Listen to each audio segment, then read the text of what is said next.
Okay, let's go. Come on, Joe, hit one out of here. Bring it again, Joe.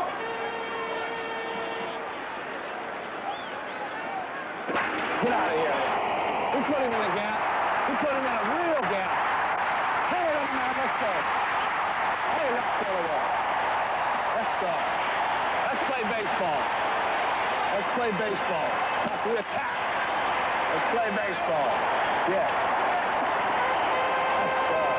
He put him in a gap, Beach. Yeah.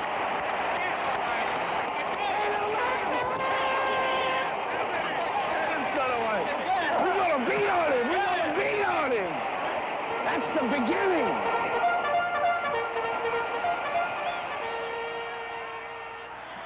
Like Sparky Anderson said, that was the beginning of the 1976 World Series. It all really begins in October with the League Championship Series, which you must win to get into the World Series. Ninth inning, the Reds 2 runs down to the Phillies. George Foster hits a home run, and now they trail by only 1 run. It comes in the 3rd game. The Reds won the first 2 and only need 1 more win for a sweep of the pennant.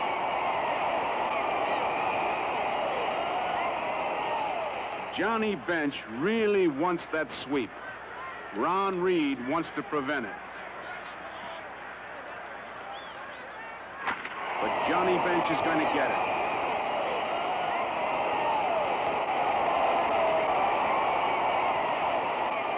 The back-to-back home runs set up the winning run. Moments later, Concepcion comes across with the winning run. The Reds are on their way to the World Series, playing red-hot baseball in October. In New York, Billy Martin and the Yankees had a pennant to win, too, but it didn't come as easily. A hot-hitting Chris Chandler steps up in the 9th of the 5th game. With only one thing on his mind, home run. Scores tied 6-6. Mark Littell of the Kansas City Royals against Chambliss. One swing, and there it is. And the Yankees are also on their way to the series. They're number 1 in their league. Now it's time to see who's number 1 in the world of baseball.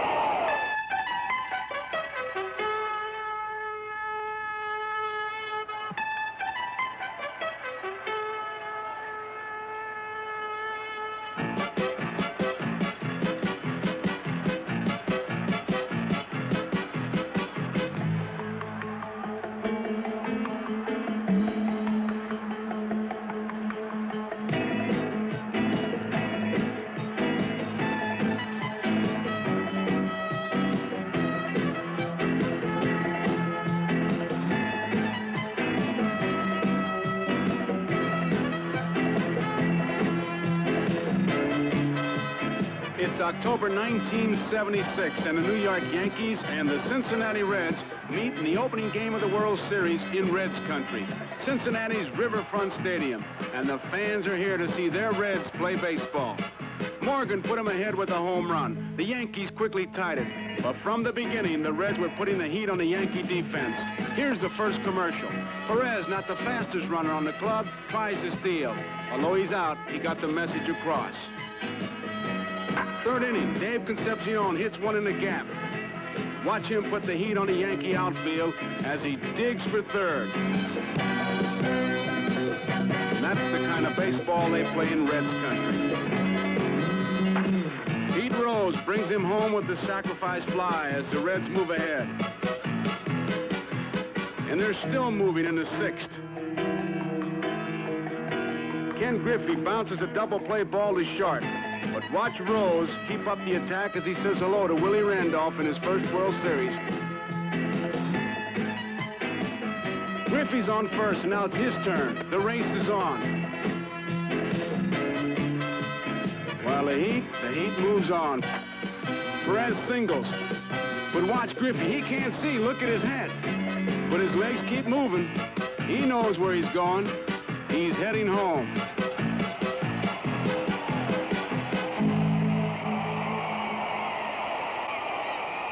Fix your hat, Ken. You got it. Don Gullett is on the mound. One on, nobody out. And you'll be watching what'll be a constant confrontation in this series. Pete Rose at third against Mickey Rivers, the man who has to ignite the Yankee attack. Look how close he's playing.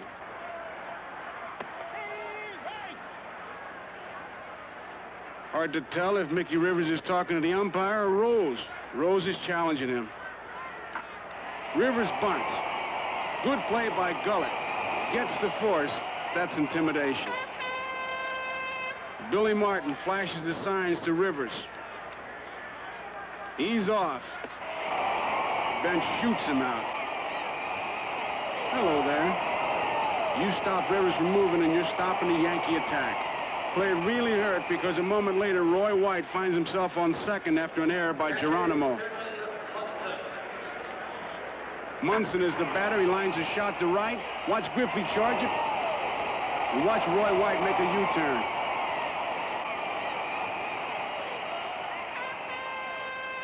Martin's not happy. Blue Piniella, who scored the first Yankee run. It's a soft line drive. Morgan grabs it, and the Yankees, who had 4 base runners in this inning, come up empty in what could have been a very big inning. Morgan was there a couple of times to help Gullett. Made 2 big rally-breaking double plays. Watch this one. Morgan has it. Forces Chambliss out of the baseline. Fires the first. Double play.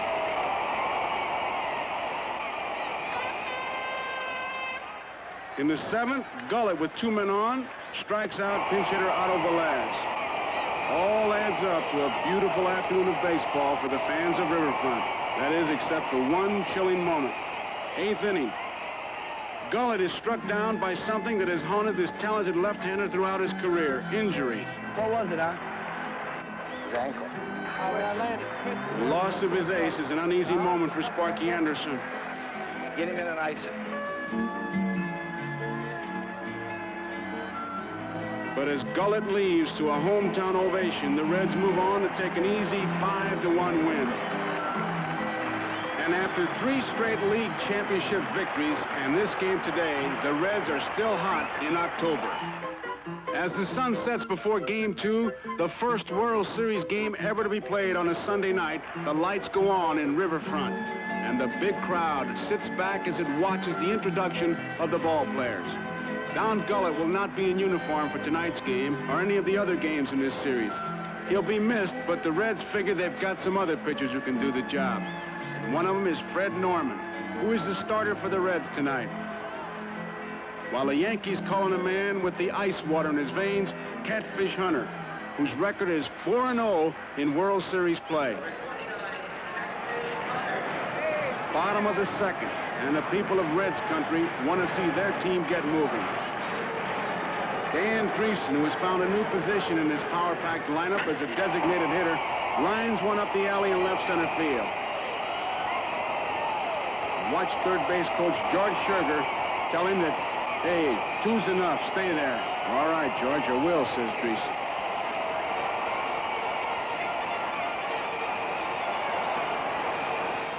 George Foster, who led the major leagues in RBIs and is batting 6th in this Red Series lineup, lines a base hit to center field. Brings the fans to their feet, and it brings home Dreesen with the first run. Now Johnny Bench steps in. It's been a tough summer, but a hot autumn. But the Reds continue the track meet. Foster takes off. Munson's throw cuts him down, and that's a big out because the Catfish is having his problems getting loose. Bench drills one to the wall for another double. And there's nothing the Reds and those Reds fans love more than to see Johnny Bench return to his hitting form. Catfish is still having his troubles.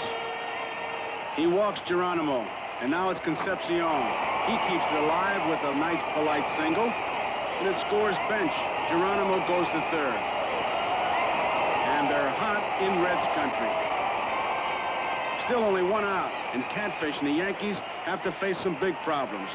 A couple of the Reds at the corners, Pete Rose at the plate. Catfish at least tries to keep him close.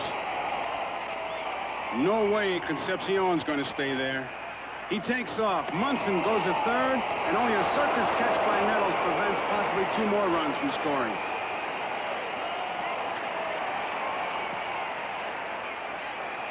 Rose walks. That loads the bases. The Catfish is in trouble. Ken Griffey is the batter. Concepcion at second. Geronimo's at third. Rose is at first. Griffey, short fly ball to center field, but watch Geronimo challenge Rivers. Geronimo wins the race. That's 3 in, 2 on, 2 out. Joe Morgan lifts a foul ball towards the stands. Munson takes off after it. Billy Martin wants to know if Munson got the ball or the wall got Munson. Munson gave him the answer. Yankees are down by 3 runs, but they still may make it a ball game. The game moves on at Riverfront. Yankees stop the Red attack. They score 1 in the 4th. They're set to move here in the 7th. Third base coach Dick Hauser flashes some signals to Stanley at the plate. Willie Randolph is on at first. Fred Norman, who has done a job on the mound, stretches. Yankees put the play on. There goes Randolph. Stanley smacks one into the corner in left field, and the move pays off as Randolph comes all the way around to score and make it 3-2. It's the kind of aggressive baseball that got the Yankees into the World Series, and Billy Martin is happy. Stanley is at second with a double, and now with 1 out, Roy White is up. He lines a single to left, but watch Foster charge the ball, fires home. Stanley is held at third. Bench calls timeout. Sparky is thinking, and he makes a pitching change. World Series veteran Jack Billingham comes in to pitch to a tough hitter, Thurm Munson. Munson hits a ground ball to the right side. That brings Stanley home with the tying run. The Yankees know they need this ball game. After the shaky start, Catfish and his guys really go after it.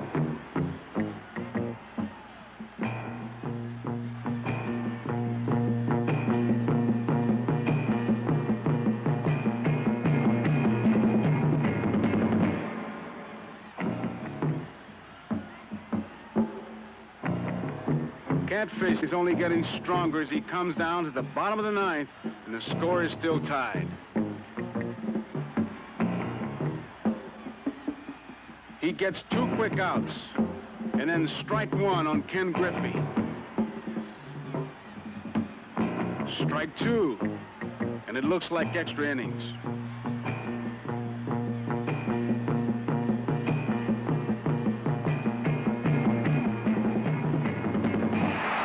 An off-balance throw, and suddenly everything is rearranged. Take another look. Griffey gets a lot of infield hits because of his great speed, and it's that speed that forces Stanley to make a hurried throw as he chose to go for the out. It was an aggressive choice by Stanley, but when you play aggressively, you're going to win some and lose some, and this one is scored a 2-base error.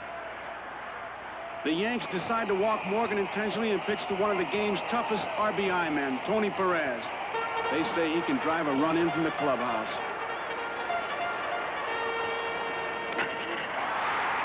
And there it is. Here comes the winning run. 3 straight playoff games, 2 straight series games. Munson tells it all for the Yankees. While the Cincinnati Reds tell the world, we're still Reds hot. The Reds head for the clubhouse a happy bunch. The Yankees have only one thing to be happy about, that they're leaving the Reds country behind. They'll be going home, back home to the Bronx.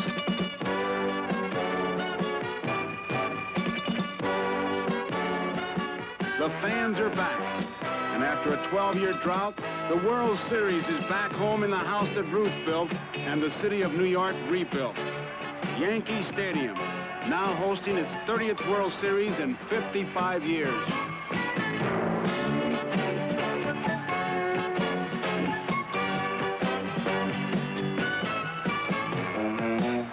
Some things have changed, but much still remains. monuments of past glories and some faces of past glories. Scooter Phil Rizzuto, Monty Irvin of the New York Giants, Yogi Berra and Lefty Gomez. One thing that's new is the scoreboard, where a ball player can see what he did or didn't do a moment before. The Yankees would like to see themselves get back into this series, and they're hoping that that man, Doc Ellis, a 17-game winner and a former National Leaguer, can help them stem the red tide.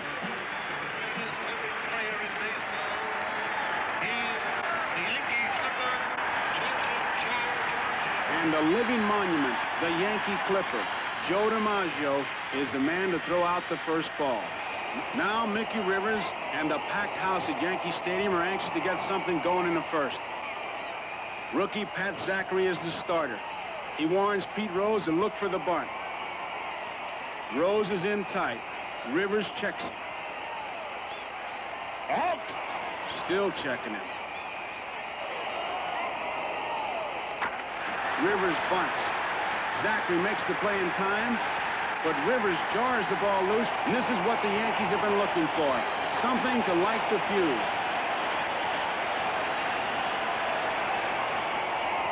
Whoops. Picked him off. No, it's only one out. The big crowd is silent because they came to see Rivers move on a base pass.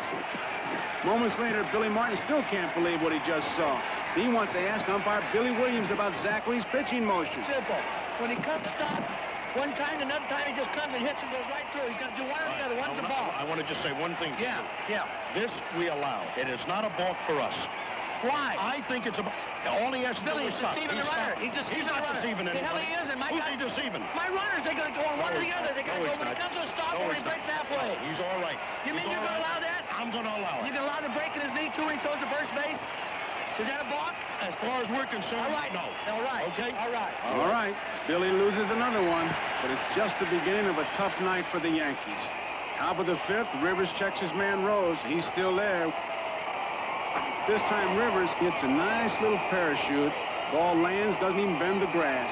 It's a good start because the Yankees need runs. After White walks, Morgan comes in to tell Zachary to be careful. He knows that. Munson's the batter. Munson's a guy who could hit a line drive on Christmas Eve. He hits a line drive, but it's right to Tony Perez. Fires the second. Rivers is out. Rivers is having one of those nights. Double play, the end of a big inning. It wasn't Mickey Rivers' night, and it wasn't starter Doc Ellis' night either.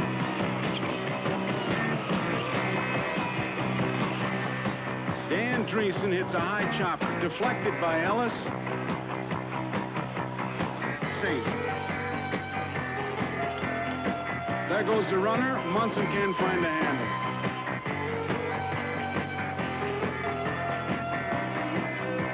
Foster plugs the gap. And look at Scherger, the busiest man in town. He's even busy when nobody's running.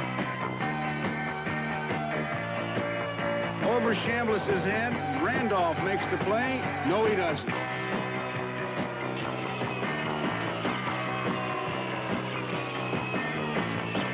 Stanley goes down to one knee, gets one over to first. Safe. Pitch out. They'll get him this time. No, they don't.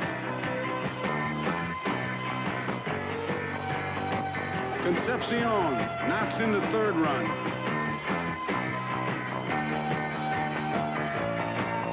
He's not even sure what he wants to do.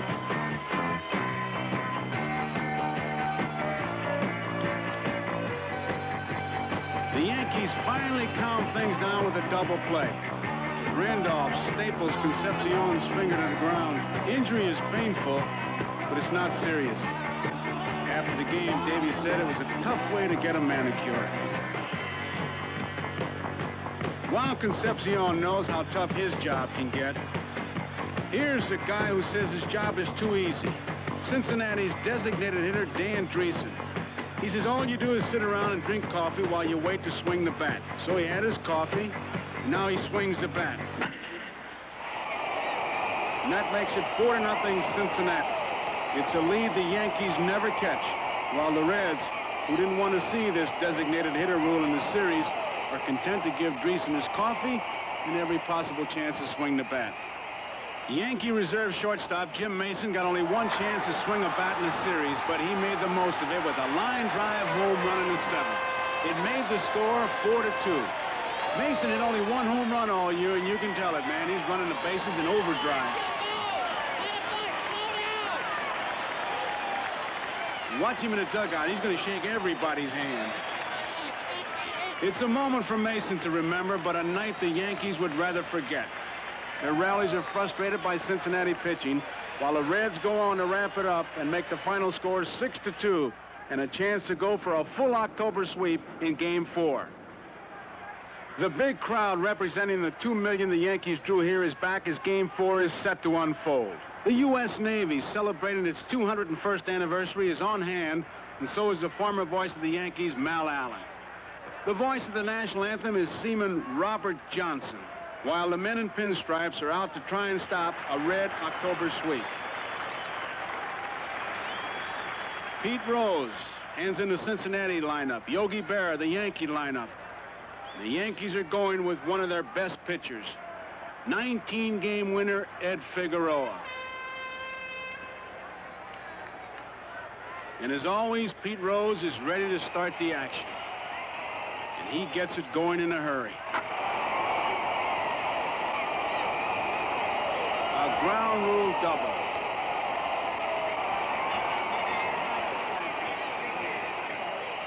Ken Griffey, who missed winning the National League batting title on the last day, is the batter. Griffey hits a ground ball to Stanley. Fires to Nettles. They got Rose hung up. Rose turns coach and says, "Come on over, Ken." That's a mistake. Double play. And that takes care of a big inning. The Yankees playing alert, aggressive baseball. Not being afraid to make a mistake was the definition of aggressive baseball once given by manager Billy Martin. Yankees minimize the Reds' attack. Foster tries to steal. Cut down. Concepcion tries it. Out. And they make the big defensive play. With the runner at third, Griffey bounces to Randolph, gets his man. And that Yankee bench, look at it, says it all.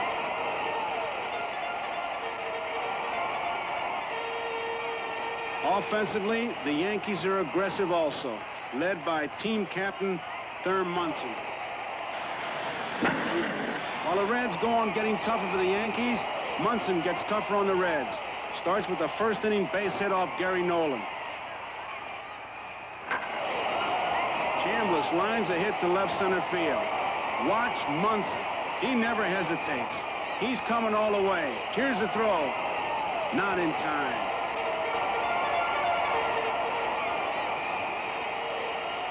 Wherever the Reds looked in this game, Munson seemed to be there, on the field or at the plate.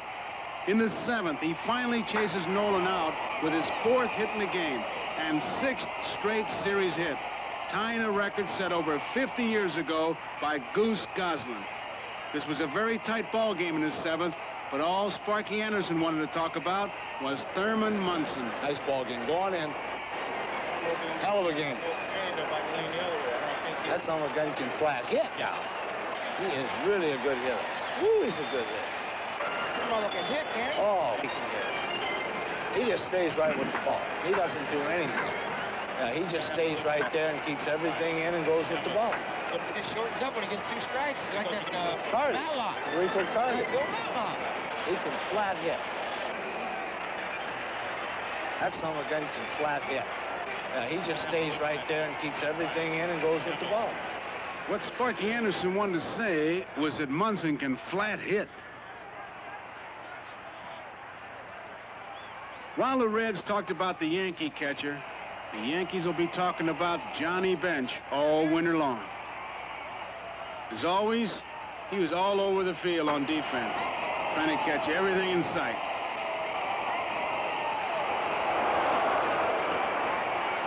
He made a big play in the 4th. 2 on, Randolph set to bunt. Misses. Bench fires his second. Nettles is trapped. Rose tags him. Rallies over. While the Yankees defense the Reds running, Bench provided the one element which can't be defense. Pointing the bat, a new theory, timing the pitcher's motion. And there it goes. You have to hit. You're hitting all the way. After his toughest summer of injury, pain, and frustration, Johnny Bench comes back in flying red colors to bring his team closer towards a red October sweep. The homer gives the Reds a lead, which they hold into the ninth. It's a close 3-2 ball game. Dick Tidrow is on the mound. Let's play baseball. Once again, it's Johnny Bench. Get out, boy. Get out of here. Get out of here. Boys, I got news for you. We're going to be world champions again, Sugar Bear. I got news for you. We are now going to be world champions again. Huh? No, I mean, you know, if our big men don't swing, what do? We die. We die. We're not going to die. We don't play that way. Hey. Doggy, doggy, oh, baby, go! Hey, John! John! Gary, that's the boy. Hey, you big champs, you. Ah, boy. We're world champs, men. Cincinnati scores one more to make the final score 7-2. And Sparky said it. They're world champions again.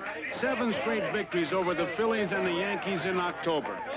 Sparky Anderson said that the Reds did their job on the field, and now it's up to others to consider whether this is one of the greatest teams of all time.